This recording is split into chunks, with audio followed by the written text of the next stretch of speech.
Então vamos, aula número 6, a gente vai falar hoje de decomposição de vetores, como que a gente decompõe vetores e vamos falar também sobre grandezas físicas, grandezas vetoriais e escalares. Vamos começar pelas grandezas físicas então. Cara, muito simples, uma grandeza física é tudo aquilo que nós podemos medir. Comprimento é uma grandeza física. Ela precisa de apenas duas informações. Falando isso, eu preciso tomar uma água, minha garganta tá ruim. Uma grandeza física é separada em uma grandeza. É tudo aquilo que a gente pode medir. E ela é separada em uma grandeza escalar e uma grandeza vetorial.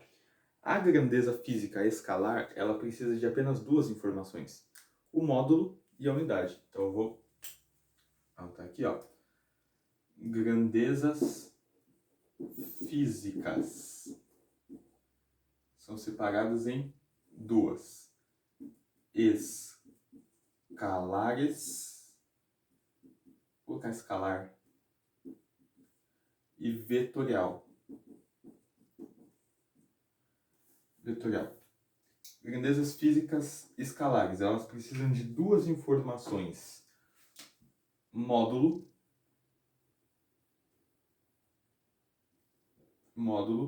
e unidade. Módulo e unidade. O que é o módulo? É o número. Unidade é a unidade de medida, por exemplo, 3 metros, comprimento. Outra unidade, outra grandeza física escalar. Volume, 20 litros, 20 módulo, litros unidade. Então são essas grandezas que a gente só precisa do módulo, do número e da unidade, beleza? Grandeza física vetorial, elas precisam de 4 informações, né? Então aqui, 2 informações. Grandeza física vetorial, ela precisa de módulo, unidade, direção e sentido. Beleza? 4 informações. Qual é a diferença entre direção e sentido? A direção, ela é uma linha. É uma linha reta imaginária. Até porque uma reta é uma linha imaginária, né, cara? Uma reta não existe na vida real. Olha só pra tu ver que loucura. Uma reta é algo infinito e sem espessura. Isso aqui tem uma certa espessura, né? Querendo ou não. A tinta, é óbvio que isso aqui é imperceptível, mas tem uma espessura. E ela é finita. Então isso aqui é uma péssima representação de uma reta. A gente só está tentando ilustrar uma reta. Mas a direção é uma reta, meu Deus. A direção é uma reta, então direção é uma reta. E o sentido é para onde desta reta tu vai. Tu vai para direita, tu vai para esquerda, tu vai para esquerda diagonal, para diagonal esquerda, tu vai para esquerda, para direita diagonal, tu vai para onde? Para onde desta reta tu vai, entendeu? Para cá, enfim, isso é o sentido. Pode ser para baixo também, né? Diagonal para baixo, para esse lado. É uma reta, a direção é uma reta e o sentido é para onde desta reta tu vai. Por exemplo, se eu falo que eu vou arremessar essa caneta com 10 metros por segundo, não adianta eu não falar isso, porque para onde que eu vou arremessar, entendeu? Eu preciso de uma direção. Vou arremessar ela para horizontal. Ok. Então agora eu tenho uma direção, né? Para lá, né? Se eu falo para lá, eu tenho uma direção, mas em que sentido? Pode ser para cima, para baixo, pode ser na diagonal, para lá na horizontal. Aí eu lanço ela. Aí eu tenho todas as informações que eu preciso. Se eu falo que quero lançar o apagador para minha direita, eu não posso só falar que vou lançar, eu tenho que falar que vou lançar para minha direita e tenho que falar se vai ser na diagonal, se vai ser para baixo, diagonal, enfim, se vai ser reto, horizontal. Tenho que dar todos essas informações. Então aqui a gente deu duas. Vamos pegar dois exemplos daquela hora? Exemplos. Comprimento. Vou colocar aqui, ó. comprimento é uma grandeza escalar. E a gente falou volume também, né? Volume, grandezas escalares. O comprimento, por exemplo, 20 metros. O volume, 18 litros, ok? Para grandezas vetoriais, um exemplo, força. Força é uma grandeza vetorial, beleza? Vou aplicar uma força de 30 newtons. Por que newtons? Em homenagem ao Isaac Newton, a gente vai estudar muita força na dinâmica, beleza? Na dinâmica a gente vai ver tudo sobre força em newtons e tudo mais. Mas aqui tu só tem que saber que força é uma grandeza vetorial, a gente coloca essa setinha, e a força é dada em newtons. Eu tenho que indicar para onde eu vou fazer a força, então ela precisa de módulo, unidade, ela precisa de uma direção para onde que eu vou fazer e um sentido. Então, que mais? Velocidade é uma grandeza vetorial, 7 metros por segundo, por exemplo. A aceleração também é uma grandeza vetorial. A força, ela também, a força é o peso. O nosso peso, a gente fala, eu vou me pesar na balança. Não, você não vai se pesar, cara. Você vai medir a sua massa. O seu peso, ele é uma força. Peso é uma força. Ele é diretamente para baixo. Então a gente podia colocar peso aqui. Mas peso já é força. Então não tem muito. Tá bom, né? 2 exemplos de cada, né? Do que é uma grandeza vetorial e uma grandeza escalar. Bom, falamos das grandezas físicas, vetorial e escalar, e agora eu quero falar sobre decomposição de vetores. Antes a gente vai aprender a somar vetores. O que, por exemplo, eu tenho o vetor, eu não vou fazer com régua, beleza? Vai ficar ruim mesmo. O vetor A, e eu tenho aqui o vetor B. O vetor B. Quanto vale A mais B? A mais B a gente calcula da seguinte maneira, olha só. Eu pego, cara, isso aqui é muito usado em engenharia, então assim, eu tô fazendo sem régua, mas assim, o certo é tu se organizar e fazer com régua. Nos cadernos e tal, eu faço tudo bonitinho com régua pra não, pro desenho não ficar feio, entendeu, cara? Pra, tipo, tu entender o que tu tá fazendo. O vetor B é maior do que o vetor A, mesmo estando ruim meu desenho, dá pra gente ver isso. Tem duas maneiras da gente somar vetores. Tem o modo da poligonal e o modo do paralelogramo. Vou escrever cada um aqui do lado. Ó. Poligonal. Vou deixar o da poligonal desse lado. E desse lado eu vou deixar o do paralelogramo. Beleza? O da poligonal eu faço o seguinte. Eu pego o vetor A e copio. Tá muito maior aqui, né? Eu vou pegar o vetor A e vou copiar. Mais ou menos isso. Do mesmo tamanho, beleza? Aqui não tá porque eu tô sem régua, mas o ideal é do mesmo tamanho. Vou pegar o vetor B e colocá-lo na extremidade do A. Então vai ficar aqui, ó. Beleza? Esse aqui é o vetor B. O vetor resultante, né, a soma desses vetores, vai ser... Ele vai sair... Não, aliás... caramba.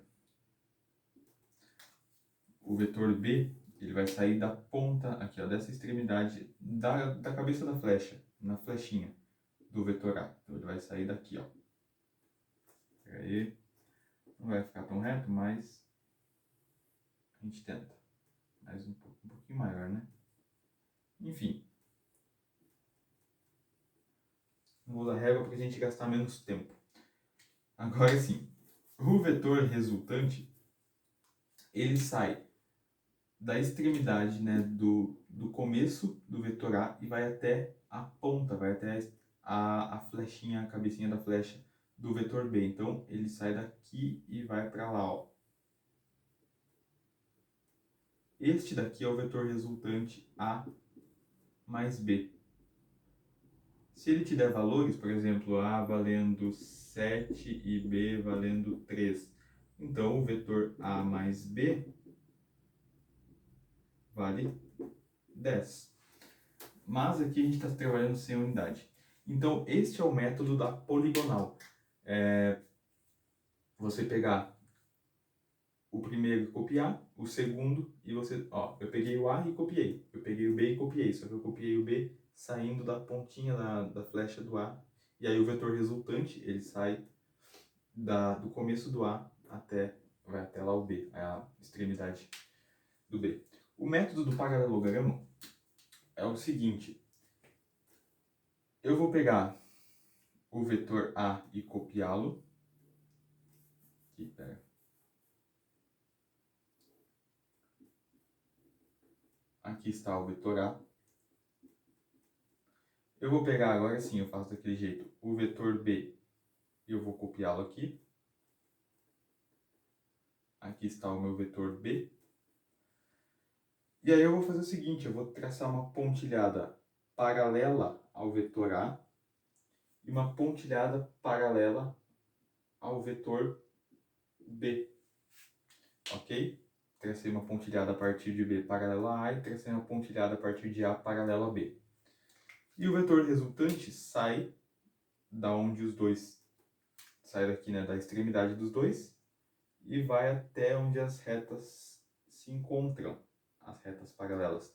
Este é o vetor A mais B.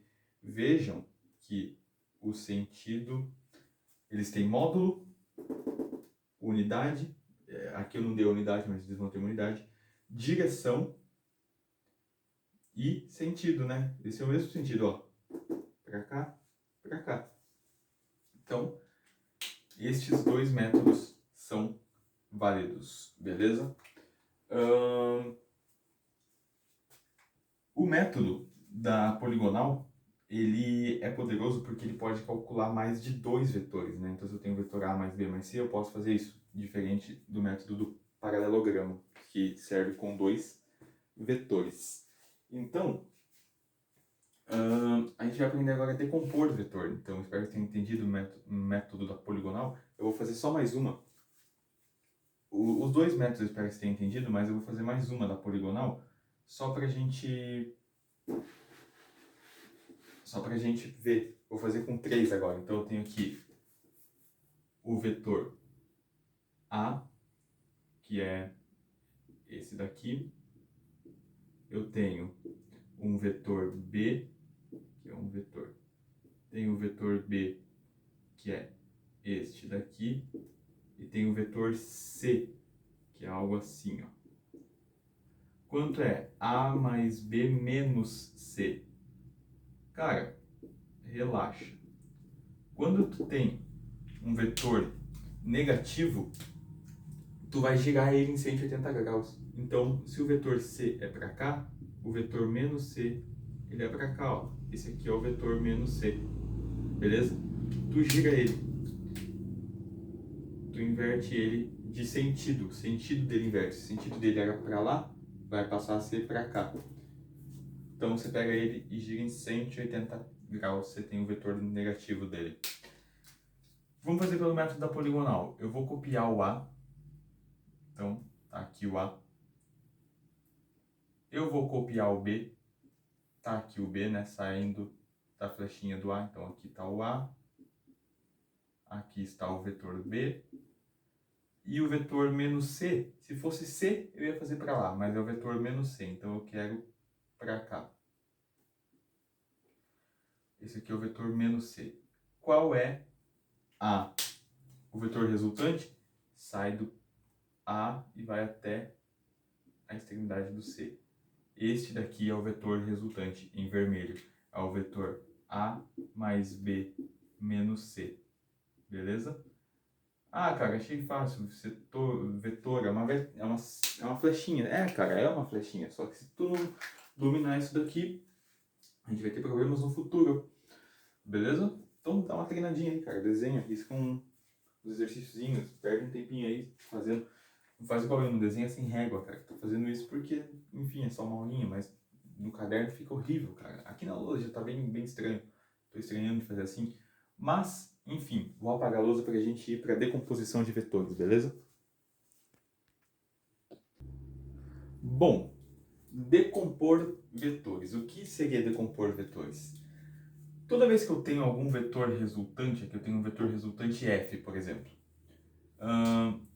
Se esse vetor resultante ele está atuando em um eixo que não seja único de x ou de y, ele vai poder ser decomposto em x e y. Como assim? Se eu tivesse algo que estivesse viajando, por exemplo, um móvel, só no eixo x, ele não tem uma velocidade para cima, só na horizontal, ele não pode ser decomposto, porque a velocidade dele em y é zero, negativa não, é zero, é nula. Ele só tem velocidade no eixo x. A mesma coisa para o eixo y. Se ele só está viajando no eixo y e não tem velocidade no eixo x, não faz sentido decompor ele no eixo x, porque ele não está viajando no eixo x, só no eixo y. A decomposição de vetores, por exemplo, quando eu jogo uma pedrinha, ela tem tanto velocidade horizontal quanto velocidade vertical. Por isso que ela sai em diagonal e faz isso daqui, ó. Porque a velocidade dela em x, ela vai aumentando. Ambas as velocidades vão aumentando, só que chega um ponto em que a velocidade no eixo y é igual a zero, né? E aí ela só continua andando. É em um único instante que a velocidade no y é zero. Quando a velocidade é zero, depois a velocidade começa a abaixar de novo. Então ela atinge um ponto máximo de altura e continua sendo arremessada no eixo x, até que ela cai no chão, beleza? Pela força gravitacional. Vamos aprender agora a decompor vetores. Eu vou ensinar um método rápido da decoreba que tu decora e eu vou ensinar depois um método normal, o porquê. Cara, eu tenho aqui um ângulo de θ e tem uma força F. A decomposição de vetor, ela sempre vai ser feita... Cadê minha caneta preta? Poxa, aqui. A decomposição de vetores, ela sempre vai ser feita em fx e em fy. Gosto de chamar de filhotinho e mamãe. Como assim? Olha só. Se eu quero descobrir quanto que vale f no eixo x, eu vou pegar a força não, eu vejo f, eu lembro de força. Pode ser uma força, vamos falar que é uma força. A força original, que é f, e vamos multiplicar entre fx, ou melhor, entre o eixo x e o f, está com ângulo ou sem ângulo? Tem um ângulo aqui, né? Θ, então você vai multiplicar por cosseno. Olha que simples. Com ângulo, cosseno. Sem ângulo, seno. Esse é o método decorado. Parece até que foi combinado, né, cara? Sem ângulo, seno. Com ângulo, cosseno. Como assim, filhotinho, mamãe, que a gente fala? Olha só, cara. Esse aqui é o vetor... o vetor não. O F é a força original. Então ela é a mãe. E a Fx é o filhote, cara. É aquela força, assim, que veio a partir dessa, entendeu? E para FY, mesma coisa, filhotinho é o FY, a mãe dele é o F vezes o seno. Se foi cosseno, agora vai ser seno de θ, entendeu? E assim que você decompõe o vetor, cara. E sempre a Fx e a Fy serão menores do que a força original, beleza? Vamos supor que tem uma barra aqui e tu tá aplicando uma força na diagonal. Tu concorda que a força na diagonal vai ser uma força aqui? Eu vou ter a força decomposta em x e y, né? Então aqui em y e aqui em x. E aqui é a força original que está fazendo. Tu concorda que a força original que tu está fazendo, como ela é na diagonal, ela está tanto no eixo x como no eixo y. Então as outras forças, né? A força em x não vai importar, porque tu tá fazendo força para lá, não muda nada. Então a única força que vai importar é a Fy, certo? É ela que vai importar, porque ela tá fazendo uma força na barra. A Fx nem tá encostando na barra, ela tá paralela à barra. Então a força, se tu quer aplicar uma força mais forte, tu aplica perpendicularmente, né? Isso é a ideia de pressão também, né? Aplica uma força perpendicular numa barra. Por quê? Porque aí não vai ter Fx. Toda a sua força, a Fy, vai ser igual a F total. É um jeito de aplicar mais força. Sempre perpendicular, nunca na diagonal. Porque vai ter uma força que está sendo dissipada para nada. Entendeu? Então, que não tá te ajudando em nada. Vamos colocar uns numerozinhos aqui para ficar bacana? Vamos supor que o F seja 666, o número da besta. 666 newtons. Meu Deus. E que o ângulo seja de 30 graus, pode ser bem manjado, né? Vou deixar a colinha aqui pra gente ver, meus queridos. Quanto que vale a FY? Vamos começar pela FX, né? FX é a F. Quanto que é a F? 666 vezes o cosseno de 30. A gente sabe, né? Cosseno de 30 é a raiz de 3 sobre 2. A gente vai ter fx sendo igual 666, isso aqui já vem da matemática, raiz de 3 sobre 2. É muito normal, cara, olhar para isso aqui e falar, ai meu Deus do céu, tem uma raiz de 3 sobre 2, o que eu faço? Calma, cara, relaxa. Tu só divide 666 por 2, a gente vai ter 3, 3, 3 e mantém a raiz ali. Raiz de 3 newtons. Ok. E para FY? Para FY, tu vai ter a força original vezes o seno de 30. O seno de 30 a gente sabe que é 0,5 ou meio. FY é igual a 3, 3, 3 newtons. Quando são ângulos de 30 e 60 é muito gostoso, porque quando tu decompõe vetores, se tu sabe o resultado do fx, automaticamente você já sabe o resultado da fy. É só tirar ou colocar a raiz de 3, né? A não ser que ele peça para tu usar a raiz de 3 como 1,73, aí tu tem que multiplicar. Mas se não, tu só tira a raiz de 3 dali e já era. Ou coloca, né? E aí a gente decompõe vetores, cara. Olha só. Com uma decoradinha boba de com ângulo tu usa cosseno e sem ângulo tu usa seno. Como assim? Eu não entendi isso daqui. Olha só. A gente tinha que primeiro ter, aqui ó, decomposto o f, essa é a fx, ó, fx, certo?